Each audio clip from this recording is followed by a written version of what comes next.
Pennsylvania, Dr. Zeke Emanuel. He is an NBC News and MSNBC senior medical contributor. Dr. Emanuel, thank you for joining us. You know, I listened to that doctor and you hear how tough it is inside hospitals at the moment and the fears of new variants mixed with flu that is coming on. And you would think that the country would respond by saying, OK, we will make sure we are all up to date on all of our vaccines. But I had a strange conversation with my 22-year-old, my 16-year-old last night, and I said, OK, I booked you in for COVID updates. You're both back for the holidays. You're going to get your boosters. And both of them said, no, we don't want to. We've had enough vaccines and we don't think we need them. How can you I was sort of shocked and appalled.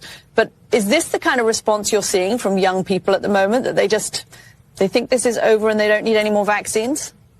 Yes, but I would say that, you know, we keep thinking vaccines are going to prevent getting COVID. They don't prevent getting COVID. What they prevent is serious illness, hospitalization, and death. And young people think they're invincible. And yes, they are at lower risk from COVID, but that's not zero risk.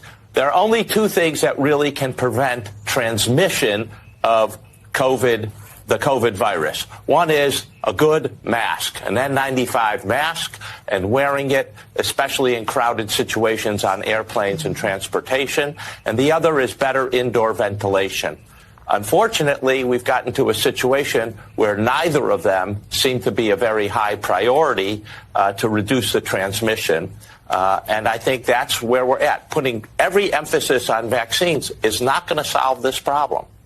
Dr. Emanuel, are we seeing any signs of a new variant emerging here in the U.S., or